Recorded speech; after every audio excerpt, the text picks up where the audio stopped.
probably be more productive today talking about like quantum physics or something else, because discussing in-season contract negotiations as it relates to the Steelers is, right.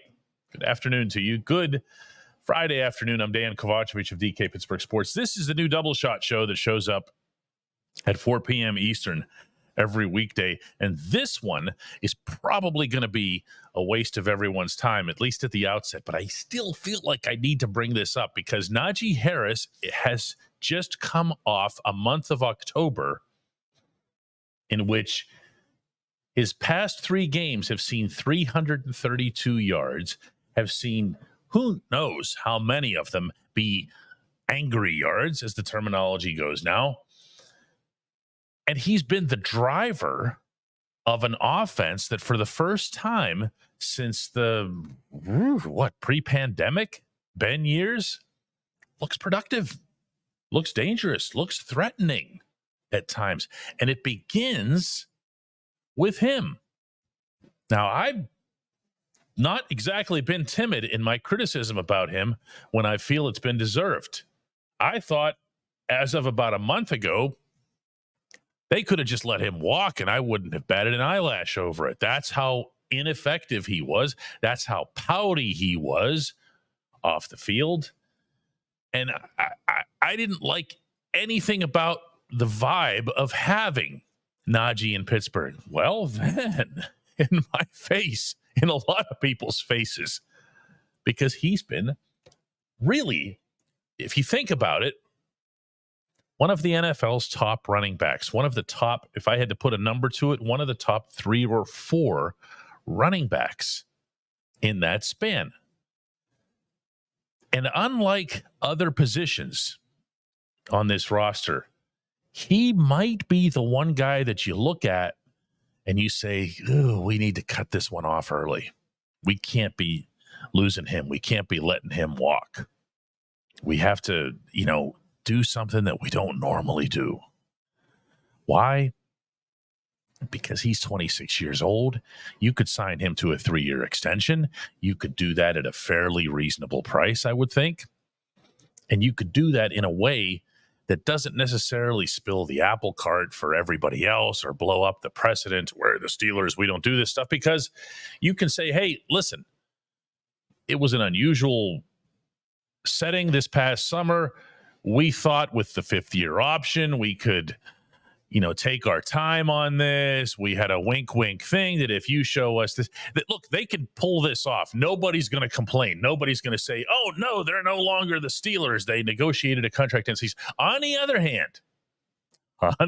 hand, before I take this too far, I think it's also reasonable to consider that maybe all of this was by design. Maybe all of the Mike Tomlin loves Najee, treats him like a son and everything else, which is real, by the way, and all that stuff was aimed at getting this version of Najee out onto the field. Whether that was, treating Jaylen Warren as an equal, which they still kind of do, even in the intros. They introduce both running backs. Whether that was bringing in Cordero Patterson, not just as depth, but as a real viable alternative at times. Maybe it was to, all the complaining and the stuff that he would do about the coaches. Remember that? About a half hour after the game, he'd sit down with a group of us and just lay it all out. And he'd say everything except Matt Canada's name. Maybe this was the Steelers' way of saying, listen, if you do things the way we want you to, we can play ball here. We can play ball. One way or another, they're there. He's playing ball. They're winning. They're winning in part because of him. And if you think about the single greatest risk that you take as a franchise, and this applies across sports, when you sign anyone to a longer-term extension, what is it? Yeah, it's injury. Najee plays. Najee is out there every snap. You and I can get all, whatever the term would be about Jalen having a great game and say he's a number one, and Cordero blew through the Indianapolis line. He's a guy that should be. But guess what? Neither of them has stayed on the field. Najee never leaves the field. The only time Najee doesn't get his, 24, 25 carries or touches is when it's by choice, as it was this past week against the Giants with just the 19 carries. He was really effective. Jalen came in. He was effective, and that's a nice rhythm there. But if that's your number one concern and he's out there showing you yet again, and he's now 26 years old, that he just plays, I don't know. Think about it. Maybe just think about it. When we come back, Chris Halleck. At DK Pittsburgh Sports, we take pride in coverage that connects our city's fans to their favorite teams. Now, that connection's stronger than ever. Introducing our all-new state-of-the-art app. Find expert inside reporting and original podcasts. Check live box scores. Track the latest stats. Chat it up with our community of thousands of fans, all in one place. The new app from DK Pittsburgh Sports. Coverage that connects.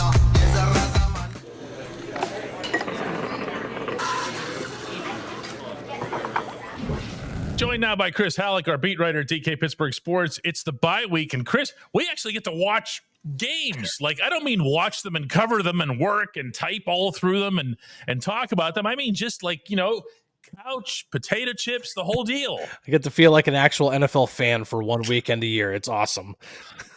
It really is. I mean, I'm not going to take it for granted. It's going to be fun. For the Steelers, it's going to be probably not very stressful, if at all stressful, if you think about it. I don't know that you look at any games on their schedule. Look, if you get a gift like they did last night, Jets beating the Texans, and that's exactly what that is. Oh, yeah. You'll take it. But at the same time, you don't go, oh, no, I really hope that the Ravens lose to the Broncos. It doesn't matter. They have the same record. Yeah. No, and there's a lot of that in this conference now. And everybody's kind of like right there. And even the Chiefs at 7-0 have a plus 50 points differential, which is not one of the better ones in the conference. I don't know. This does not seem like some overwhelmingly intimidating scenario. You know what I mean? It definitely doesn't feel like the same AFC that we saw last season, where it's like if a team wins 10 games, they might not get into the playoffs. This year, it's like 10 wins almost guarantees a playoff spot now. I do think it's the Chiefs at the top still, and it's not just because of the record. It's just because we haven't even seen Patrick Mahomes really become Patrick Mahomes yet. And you just have to assume that it's going to happen at some point. Josh Allen is playing probably his best football, and the Bills are reaping the benefits of that. They're probably going to end up being 7-2 by the time the weekend comes to an end. And so, but after that, it's like, the Ravens have Lamar Jackson, who could be an MVP, but their secondary is absolutely terrible. They can't defend the pass at all. No. I don't know how you expect to get anywhere, without that specific trait in the NFL in 2024. So, yeah, I see the Bills. I see the Chiefs. And I don't even know that I see another. I'm purposely omitting the Steelers here. I don't know that I see another team in there that's any kind of threat. When you're talking about the ones who are at the top here, yeah, Houston, that shouldn't and doesn't, I don't think, excite anybody, probably even down there. Denver, dude. Me and you were walking out of the stadium after that game early in the season. Was that week 2? Yeah, it was week 2. We're walking out of that stadium. Remember, we're walking toward that Uber lot, and I turn around and I say to you, I point back to that thing and I say, that team might not win a game. That team might not. That was the worst offensive performance I think I've seen. Now, granted, give the Steelers credit, but they were just a nightmare. And here they are. They're 5-3. How does that team win 5 games? Their defense has played well. I honestly haven't paid that much attention to Denver since then, because they kind of went off my radar after that game, because I was like, well, Bo Nix still has a way to go. But here they are 5-3 and even have a better point differential than the Chiefs. So it's kind of a wacky. It's a wacky season so far. So the teams that are behind the Steelers in the conference standings are the Texans, who, by the way, have only a +1 points differential. The Broncos, who we don't take seriously. The Ravens, who don't have a secondary. And there's a couple of 4-win teams in the Chargers and the Colts. Now, the Colts look really nice against the Steelers, not necessarily against everybody else. And the Steelers beat the Chargers. So what you're talking about here, I think, at least as we see it now, and of course, circumstances can change, guys can get hurt, etc., is the Chiefs, the Steelers, and the Bills. Not even necessarily in that particular order, but out of respect to Mahomes, we'll put him at the top. This is, dude, I dude you here. This is winnable. It is. I mean, when we're talking about realistic expectations for this Steelers team, I think a playoff win is not a far-fetched ask here. No, it's not. No. Because, like, who sets that as a goal? I hear that all the time now. Who sets that as the goal? Let's just win one playoff game for the first time. And that's not your goal. Of course not. Of course not. They got to win the Super Bowl. That's their goal. Yeah. But, you know, if we're trying to look at this as objectively as possible and be like, are the Steelers the best team in this conference? No, they're not. But the best way you can look at it right now, or at least I could try to put where the Steelers are as a team right now, is how would they match up if they were to play this team or, you know, this opponent right now? If they were to play the Chiefs right now, I don't think they win. If they were to play the Bills right now, I don't think they win. But just about, I don't know. I just don't see the Steelers going up against Josh Allen the way he's playing right now. I don't know. But then I'm like every other team. I'm like, if they played Baltimore, they could win. If they played Houston, yes, I feel like they could win. If they played just about any other team in the conference, I feel like they could win. It's just that's where I still kind of win. Should win against most of these teams. I mean, that's when you're 6-2. I don't care what anybody's perception is of your schedule to date or anything like that, or how all this is going to even out magically in the second half. Mm-hmm. I don't buy that. I look at these Steelers, and you'd better believe they look at themselves this way, as being much better at the bye, a lot better at the bye than they were in those first couple of weeks. They've gotten a lot of things together. They've gotten a lot more people involved. Mm-hmm. There's been things that have occurred along the path that none of us could have or would have expected. Who thought that the Steelers would have the best special teams on the planet? Like in the history of football, the stuff that they're doing on special teams is insane. None of us saw that coming. So they're better now than they were then. And I think that part of what has to happen here, Chris, for the Steelers to be one of these top teams and to continue to stay in that realm there with the Chiefs, with the Bills, is that even if they lose, and they will lose games along the way, mm-hmm, even if there's attrition, and there's going to be some of that too, because they have, as I think you were referencing there, that compacted schedules, mm-hmm, you know, games 4 days apart and weirdness like a Saturday and a Wednesday, stuff like that. Just keep getting better. Yep. Just keep having the arrow move in this direction. Yeah, the defense has to. I think they have to hit another level, because the offenses, the quality of offense that they're going to face in the second half gets way better. The Browns are pretty much the only bad offensive team the rest of the way, and they even looked kind of formidable against the Ravens. Now, again, the Ravens don't have a secondary, but Jameis Winston looks like a better quarterback than Deshaun Watson right now. He should. But I think the one wild card here, the more and more I've thought about this, is if this offense can continue to kind of hum the way that they have the past 2 weeks with Russell Wilson, that's kind of a game changer there. Now, again, that we talked about on yesterday's show, I said that the ceiling here is the 2019 Titans.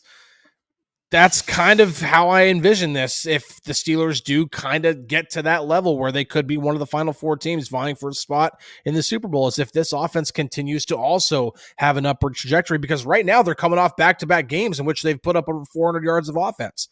I'm trying to think of like, okay, well, what's better than that? If they continue to get the arrow pointing up, are they going to start scoring 25 points a game? If they do, man alive, this is all of a sudden, this is a Super Bowl team. Everybody noticed, I hope, that Chris and I made it through this entire segment without once bringing up that in 4 days is the NFL trade deadline, and nobody's stopping Omar Khan from making the offense even better. When we come back, J1Q.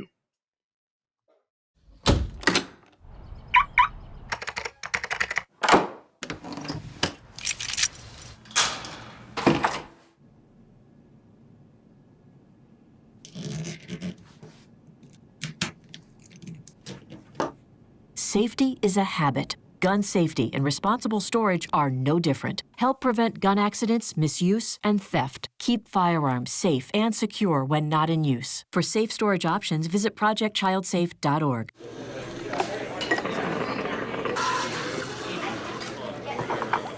Time now for our J1Q. That stands for just one question, and this one comes from north of the border. Hey, DK, this is Paul from Edmonton. My question is, can we sign both Russell Wilson and Justin Fields to a contract next year? It'd be nice to keep Russ short-term and Fields long-term. Is that even possible? And how would that work cap-wise? Thank you. Is it possible? The answer to that is yes. Is it the right move? Let's do this, okay? Let's start with what's possible.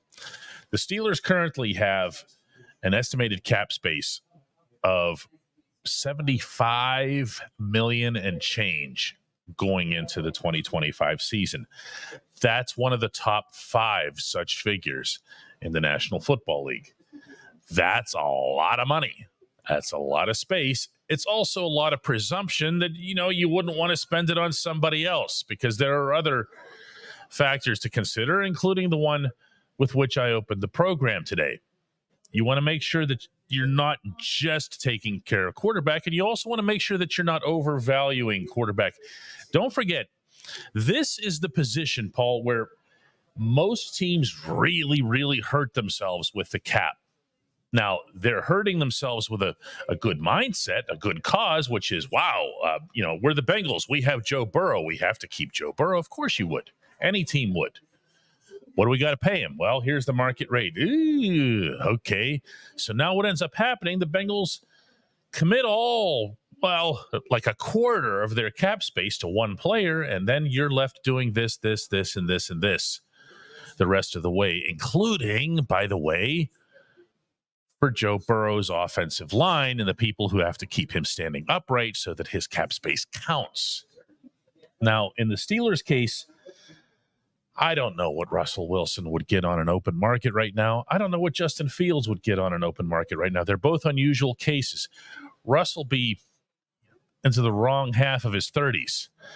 And Justin will, no matter how the season breaks down, have appeared to the rest of the industry to have taken a step backward, even though he might be a better quarterback. This will be the first year where he wasn't the starter the whole way through. And that's really, really different. That's just, it might sound unfair. That's just a different status. And that's how you end up getting branded. Look, I'm going to throw the Mason Rudolph example at you. The Steelers used to pay Mason, even though they would say internally, we see him as a starter, a potential starter. They would give him, whatever it was. Mitch Trubisky did this too. You get like $10 million or something a year, and you say, hey, it's a really good living. It's a fair wage for being a number 2, possible number 1. You have the opportunity here. Just, deal with that. I think that's a conversation that you can have with Fields under the current circumstance, meaning he were to finish out the season as the backup. With Russ, man, where do you even start the conversation? So can they? Yes. Do they want to? Maybe. Then maybe at the end of the season, and remember, there's a lot of games left, they might just say, wow, that didn't really work out with either of those guys, and we're just going to go for a quarterback in the draft, and it's a whole new conversation. So that's the best answer I can give you, Paul. I appreciate the question. I appreciate everybody checking out the new Double Shot Show. We'll be back with another one of these on Monday.